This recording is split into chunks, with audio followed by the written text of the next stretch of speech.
ইডির ডাকে বুধবার সল্টলেক সিজিও কমপ্লেক্সে হাজিরা দেন অভিনেত্রী ঋতুপর্ণা সেনগুপ্ত।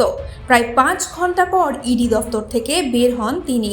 বাইরে বেরিয়ে সংবাদ মাধ্যমের মুখোমুখি হয়ে তিনি এই হাজিরা নিয়ে মুখ খুললেন।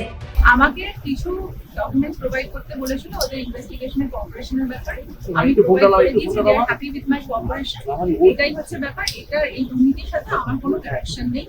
একটা ডকুমেন্ট ওরা চেয়েছিল, আমি সেটা দিয়ে দিয়েছি, আমার অ্যাকাউন্টে দিয়ে দিয়েছি, আমরা ওদের কিছু এবং হ্যাপি উইথ মাই কোঅপারেশন।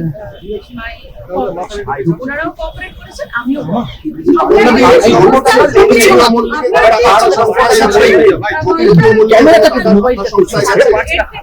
আমি এখন বলতে পারবো না। এরপরে যখন কিছু হবে আমি কোন ছবি করেছিলেন কি ডিপার্টমেন্টের ব্যাপার, এখানে কোনো বাইরে আমরা কথা বলতে পারবো না, প্লিজ।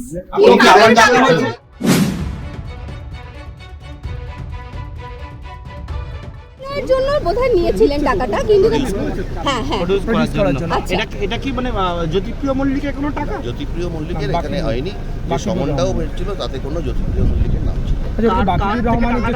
কার থেকে টাকাটা এসেছিল? বাকিবুর রহমানের যে মানে যেহেতু রেশন বন্টন দুর্নীতির অভিযোগ আসছে, তো সেই সম্বন্ধে জ্যোতিপ্রিয় মল্লিকের কোনো যোগাযোগ নেই। তাহলে রেশন বন্টন দুর্নীতি না বাকিবুর রহমানের এটা কি না আর ডাকা হয়েছে? না, আর টাকা হয়নি। আর ডাকা হয়েছে বা আর কোনো ডকুমেন্টস চাওয়া হয়েছে? না, আর কিছু চাও কিছু ওনারা কোঅপারেট করেছেন। আর ঋতুদি সবাইকে দিয়েছেন ওকে, টাকা ফেরত দিয়ে দিয়েছে। টাকা ফেরত দেওয়া হয়ে গেছে। টাকাটা ওটা আগেই ফেরত দেওয়া হয়ে গেছিল। এই সময় ডিজিটাল।